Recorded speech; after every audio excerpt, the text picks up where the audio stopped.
Hey guys, good afternoon, and we are doing another live exhaust sound reveal, live exhaust drift exhaust sound reveal, and my name is GM, and today we're gonna do 3 live exhaust sound reveal. We're gonna do a live sound reveal on the KTM 390.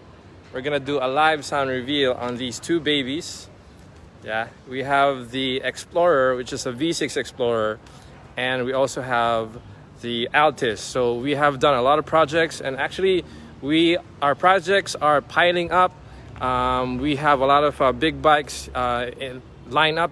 Dami nila. So but thank you guys for always the continued support.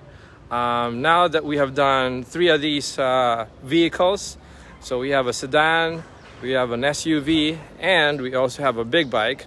Now it's time for us to do the live sound reveal. But as always, we're gonna do a shout out first to everyone who's watching us right now. It is lunchtime.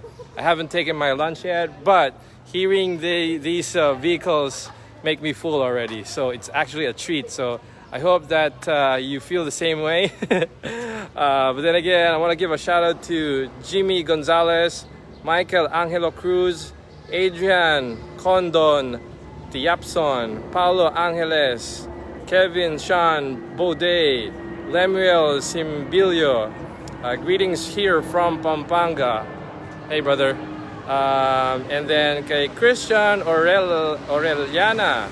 Yan. Christian Albert Castillo Lazarito is also watching. Angelo Pascual, Big Boy Exhaust again and again. Absolutely. And that's something we want to promise you guys, that we will keep on really showcasing exhaust systems for the big boys out there. Omeng Maniego, shout out to you. Renz Abad, shout out to you. Joel Labagis, shout out to you. Oh, it's a weekend, so happy Saturday to everyone. Just one more day, I guess. We will have our day off now.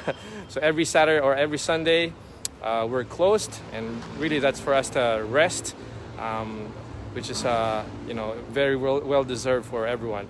Joel Abagis, Lian Ernesto Toledo, kay Rick Cahigas, all the way from Laguna, and of course our brother Marlon Chanco Azicate. Good afternoon kay Pat, kay George Gier Dimanga Dingal. Oh, sabi Pansit giveaway when. Shout out kay Paulo Angeles from Tondo, Manila.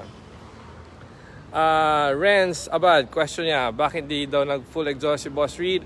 He wants to try our slip-on muna, and for sure in the future, that's something that you guys can expect from Reed and from us. We're gonna install a full exhaust on his ZH2 in the future. But right now, he wants to enjoy his slip-on, which is more than enough, more than aggressive, for everyone. Mangala Chris, shout out to you, sayo. Mike Calamba Pascal. I hope you guys can share this video too, right? Irish Espinosa, Jonel Sobredilia from Butuan City, and Perry Jones. Hey brother, my brother Perry, who has also a KTM. I just don't remember which KTM, and I know we're gonna schedule that soon. But nice that you're here, brother. Looking forward to seeing you again soon. Emilio Romero, Faisar Lumawan, Jason Paledo. Yeah, dami na nanonood, brother. Van Jason. Okay, sobrang dami na nanonood. I also want to give a shout out to the owner of this Explorer, Adrian Alabin, who is not here yet, but I hope he is watching right now so that he can hear how monstrous talaga yun, the exhaust sound of his Explorer is, because that's what he requested naman. Okay, we're gonna start with Altis muna. So for the Altis, what we've done with the car was we have installed an axle back. So when you say axle back, guys, the exhaust upgrade is coming just from behind the axle. So nandito lang. So from somewhere there inside, And then ayan, may muffler na siya. Baba natin. This is the muffler. Ito naman, he or they requested for a carbon tip. So grabe, carbon lodi. So naka-carbon na siya. Yan. Right.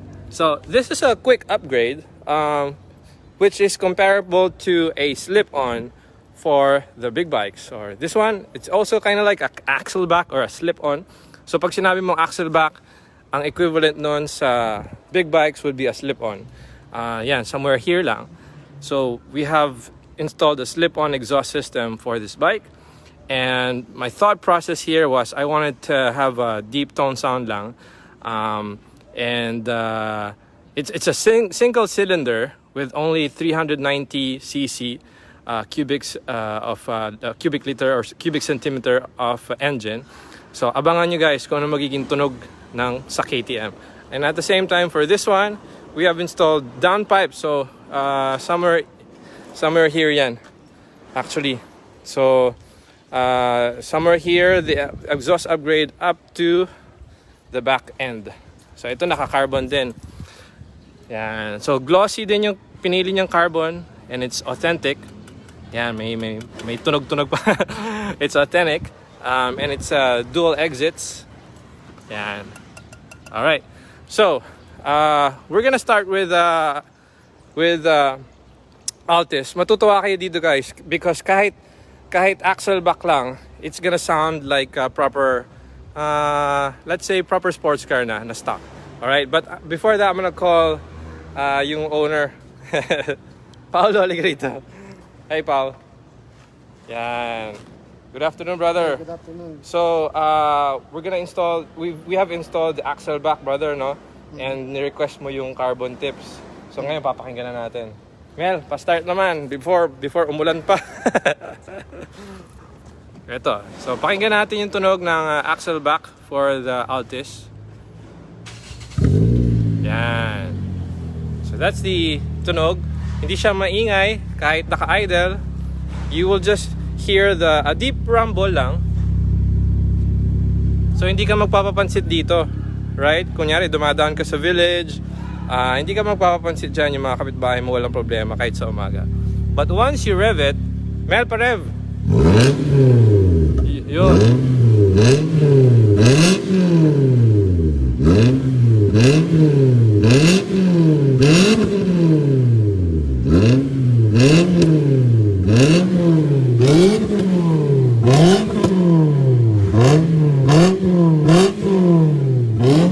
Okay na.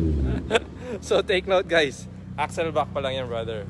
So pasok tayo dito at mukhang inabutan tayo ng ulan. Anong masasabi mo sa axle back mo? Ganda. Ganda. Solid. Alright, so thank you. Axle back pa lang yan. So in the future, we can still upgrade it with the cat back and the headers. Alright? So meron kang gustong batiin? Wala pa? Oh, sige. Thank you, brother. Susunod naman natin yung Explorer. Bago pa tayong maabutan ng malakas na ulan. Mel, paano naman na yung Explorer? Yan. So medyo maambon-ambon na dito guys. But tuloy ang laban. Ganyan talaga pag live eh.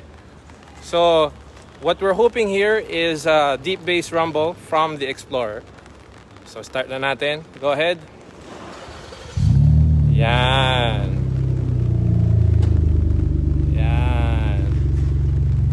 Again, our design is, hindi siya maingay on idle. But once you rev it, paki-rev.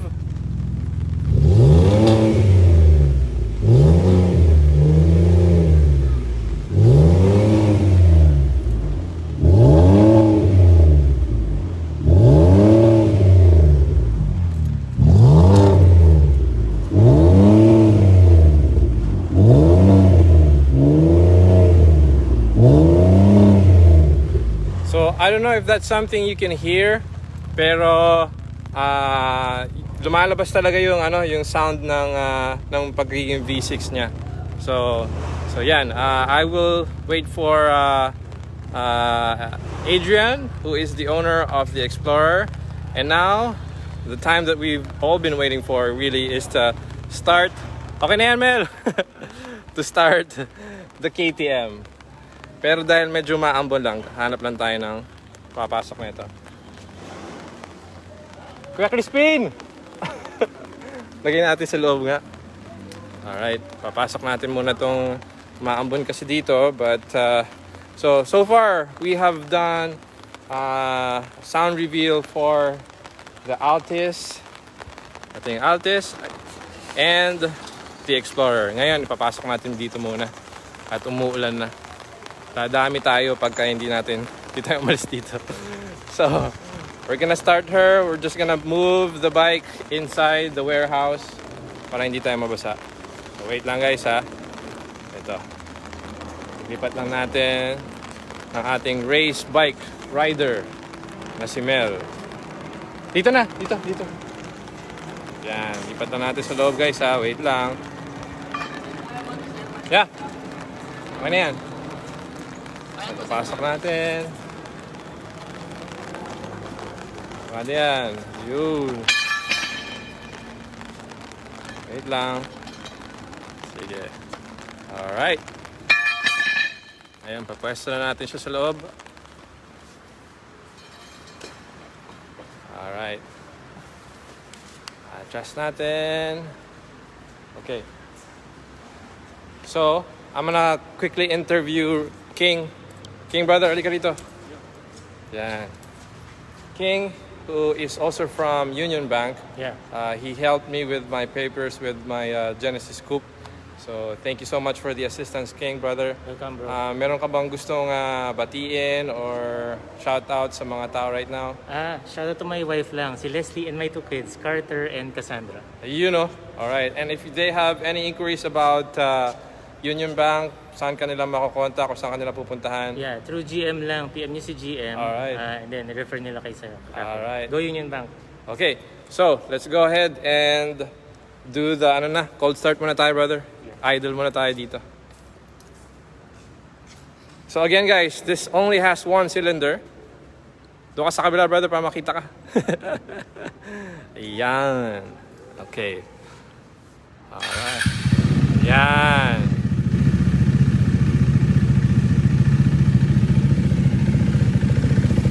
So, since it's an axle back, hindi naman siya ganun ka-wild. Diba? Hindi siya ganun ka-wild. Yan yung tunog niya. Okay pa rin. Right?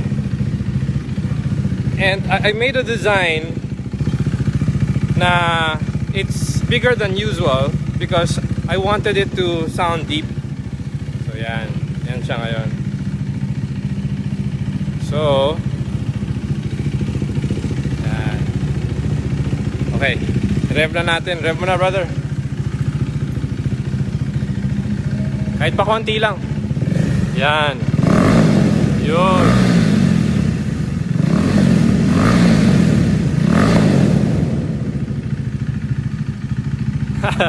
Medyo bitin, pero ako nang bahala.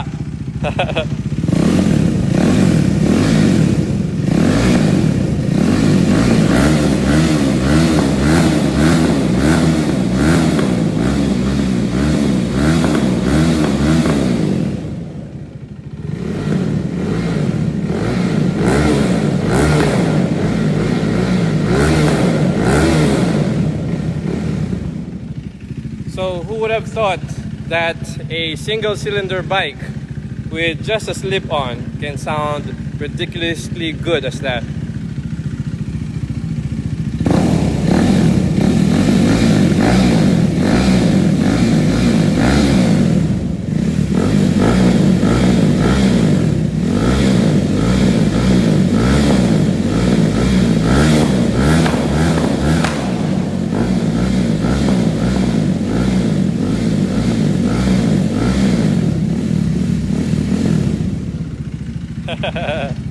I am so happy. Grabe. Alright. Tanong naman natin si King. King, brother, ano naman masasabi mo sa tunog? Okay ba? Wala. Fantastic. Exhilarating. Ayos. That being said, thank you guys for watching. I'll catch up with you guys again soon. Peace. Keep up. Bye-bye.